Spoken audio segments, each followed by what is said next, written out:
Alors, mes amis, pour cette très grande fête de l'Église que nous avons aujourd'hui, qui est la fête de l'Assomption, je suis heureux de vous accueillir dans mon chalet. Alors, c'est le lieu de mon repos à peu près toutes les semaines. C'est un lieu, justement, où beaucoup vont célébrer la fête de l'Assomption parce que c'est un lieu, Saint-Ligorie, comme Saint-Jacques de Montcalm et tous les petits villages des alentours, ont été fondés par des Acadiens. Et ils ont en commun avec les Français d'avoir cette fête du 15 août comme fête nationale. Alors, dans le diocèse ici de Joliette, c'est toujours célébré et préparé par une retraite. Certains voient dans cette fête de Marie, je dirais, quelque chose de très spécial qui a été fait pour elle, et c'est bien vrai.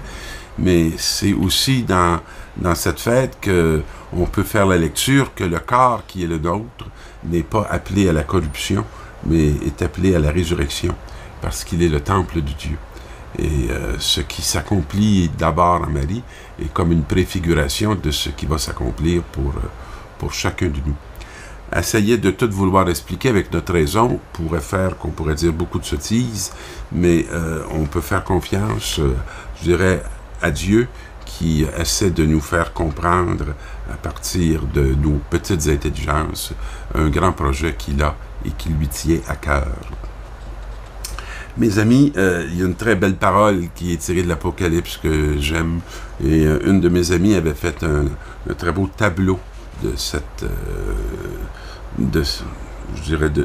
parole, qui était justement une religieuse, une sœur de l'Assomption, parce qu'il y a dans la région de Nicolette une communauté qui a été fondée à Saint-Grégoire, qui sont les sœurs de l'Assomption, et dans laquelle on nous fait une description de cette femme qui est un signe grandiose qui apparaît dans le ciel. Vous savez, les signes grandioses qui apparaissent dans le ciel, là, souvent, c'est une réalité qui est très terrestre, mais qui n'est pas du tout terre à terre.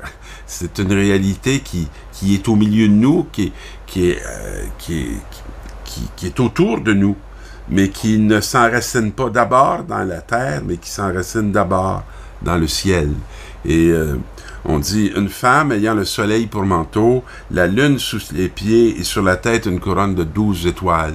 Donc, celle qui est appelée à être la reine de ce peuple, des 12 tribus d'Israël, de ce peuple chrétien qui parle aussi dans ce chiffre 12 je dirais, de la multitude, de l'ensemble. Elle était enceinte et elle criait dans les douleurs de l'enfantement. C'est une très belle image de l'Église. Et vous savez, pour accoucher d'un enfant, chaque moment, c'est très bien que ça ne se fait pas sans douleur, mais que la douleur prend tout son sens par rapport à l'œuvre grandiose qui est en train de s'accomplir. Il en va de même pour accoucher d'un fils de Dieu. Et il en va de même pour accoucher du corps du Christ, ce qui est la mission de l'Église. Et on dit, il y avait un autre signe qui apparaît dans ce même ciel. Donc, quelque chose qui a une dimension plus que uniquement de la terre. C'est un énorme dragon rouge feu avec 7 têtes et 10 cornes, et sur chaque tête, un diadème. Ça veut dire que règne dans ce monde-ci des forces qui ne sont pas des forces de vie, mais qui sont des forces de résistance à la vie. Et sa queue balayait les tiers des étoiles du ciel et les précipita sur la terre. On sent qu'il y a comme une énorme destruction, et que ces astres lumineux viennent comme s'éteindre. Et le dragon se tient devant la femme et veut dévorer l'enfant dès sa naissance. Moi, c'est une image qui me parle beaucoup parce que dans notre monde, on a beaucoup ridiculisé cette dimension de la foi qui est la nôtre, cette dimension de la spiritualité. On a regardé avec beaucoup de suspicion l'Église catholique et souvent les autres spiritualités ou les autres églises. En homme occidental que nous sommes du 21e siècle, on se targue de ne pas trop prendre au sérieux dans beaucoup de situations, je dirais, cette dimension essentielle et vraie en tout être humain. Alors, et la femme va mettre au monde cet enfant. mâle, et qui va être le berger de toutes les nations. Alors, ce qui veut dire que même s'il y a une lutte, même s'il y a un combat, même s'il y a des pouvoirs, même s'il y a des puissances, cet enfant-là, il naît. Et il naît par, je dirais, l'ouverture, la disponibilité de cette femme qui va faire le don de cet enfant. Et il va être enlevé auprès de Dieu et de son trône, puis la femme va s'enfuir au désert où Dieu lui a préparé une place. C'est merveilleux de savoir qu'on a déjà une place au désert pour être capable justement de contempler, pour être capable de se réjouir de cette naissance, de cette venue. Et la voix qui va proclamer ici, voici maintenant le salut, la puissance et la royauté de notre Dieu et le pouvoir de son Christ.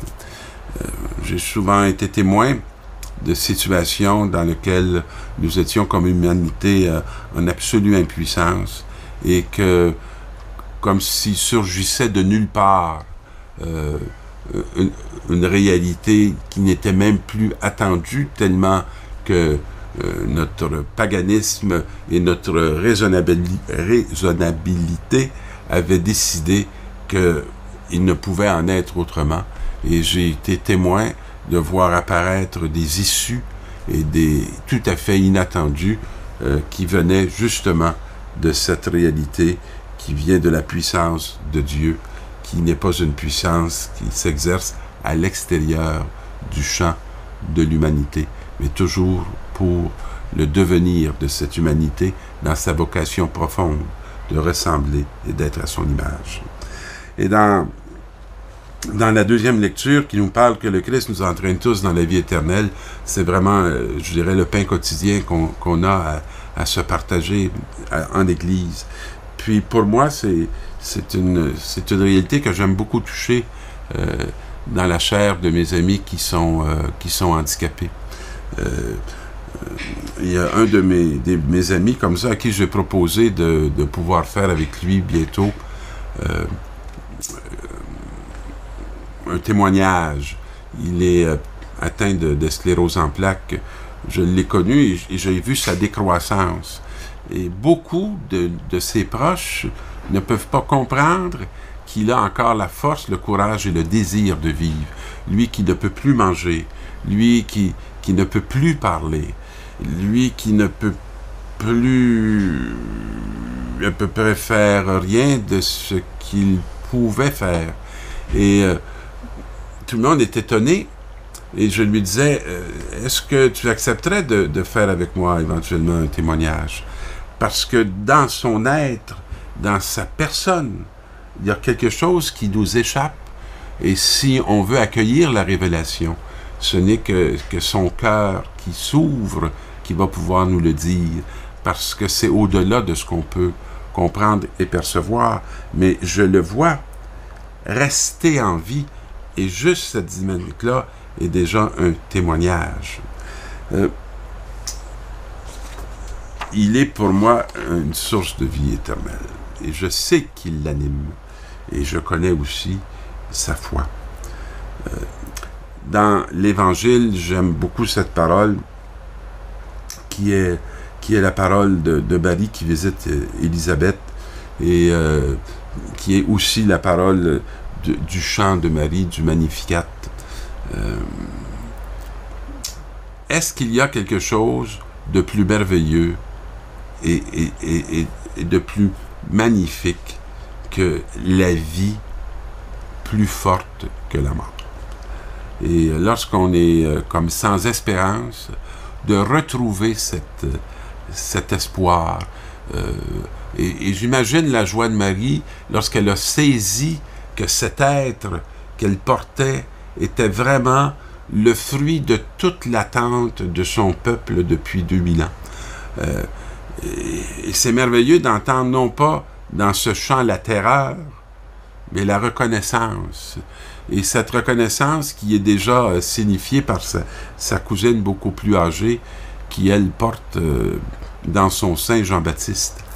Pour moi, c'est une autre parole qui m'émeut beaucoup, de voir que ces deux enfants vont rebondir avant même de naître.